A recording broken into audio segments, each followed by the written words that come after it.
Welcome to Melos Vlog. So yun po mga boss, meron po tayong full wave po na motor po. Ayan mga boss, so bali ito po yung motor po mga boss, contact point 155 po ito mga boss, Honda. Ayan po mga boss, so bali full wave po natin ito. So naglagay po ako ng excess na wire po dito mga boss, galing po sa kanyang body grounds, dun po sa kanyang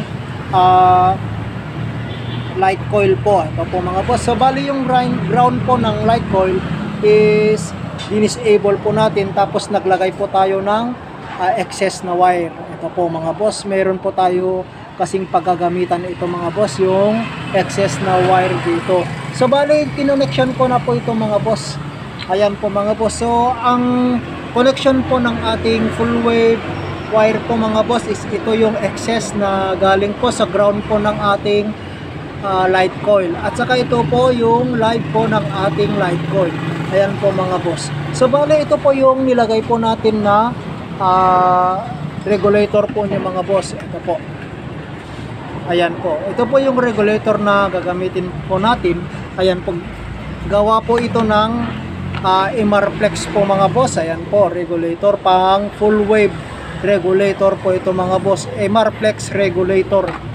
Ayan po mga boss, panglifan 150 po ito. So bali chinek ko po itong wirings po niya mga boss, kaya naman pala hindi nakakargahan po yung battery po natin, kasi nga po is mahina po yung charging system ng ating motor. So bali full wave na lang po natin para sa ganun is malakas po yung karga po ng ating charger. Ayan po mga boss, so bali itong battery po na nakalagay po dito sa ating motor is na drain po ito, kaya papalitan din po natin ito para sa ganun is maganda po itong bugso ng ating kuryente. At the same time po mga boss is itong headlight po niya is gagawin po nating battery operated para sa ganun is malakas po yung ilaw po natin. Ayan po mga boss, so susubaybayan na lang po natin kung maganda po itong gawa po natin. At talagang subok naman po itong Emarflex na to mga boss, kaya ito po yung bibilhin po natin na pyesa po kapag magpo full wave po tayo. Ayan po mga boss, so bali testingin na po natin itong ginawa po natin mga boss. Ito po, so bali pinalitan din po natin itong battery po niya mga boss, is yung lumang battery po niya is ayaw na pong tumanggap ng charger, kaya pinalitan po natin ito.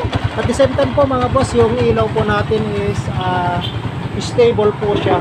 Ayan po mga boss, so bali steady po yung ilaw po natin, hindi po siya kumukurap dahil nga po yung ginawa po nating regulator na full wave. Ayan po mga boss, kahit barurutin po natin, steady pa rin po yung ilaw po niya. Ayan po mga boss, itong busina po niya mga boss, kanina po is hindi po umaandar tong busina po niya, hindi po tumutunog. So ngayon po is malakas na po siya. Ayan po mga boss, pakinggan po natin ito. Ayan po mga boss, yung busina po niya, kahit luma po itong busina po niya is malakas pa rin, kasi nga po is kompleto po yung supply na pumupunta po sa kanya. Ayan po mga boss, so hanggang dito muna itong videos po natin mga boss. Kung gusto po lamang po na magpa full wave po, ayan po, contact point po ito, TMX 155 contact point. Ayan po mga boss, kung gusto nyo pong magpa full wave po mga boss, puntahan na lang po dito sa Forex Powertech Enterprises, located at San Fermin, Cagayan City. Ayan po mga boss, o kaya hanapin nyo lamang po ako, o kaya i-personal message po nyo ako para sa ganun is masubaybayan nyo po kung ano po yung ginagawa po natin dito po sa ating shop. Ayan po mga boss, ayan po ang may-ari, shout out po mga boss. Ayan po, so hanggang dito muna mga boss itong videos po natin. Kung bago ka lamang po sa ating YouTube channel at saka Facebook account po mga boss, huwag kalimutang i-like, i-share, follow and subscribe lahat po ng mga videos na ina-upload ko. Ayan po mga boss, salamat and God bless po sa ating lahat.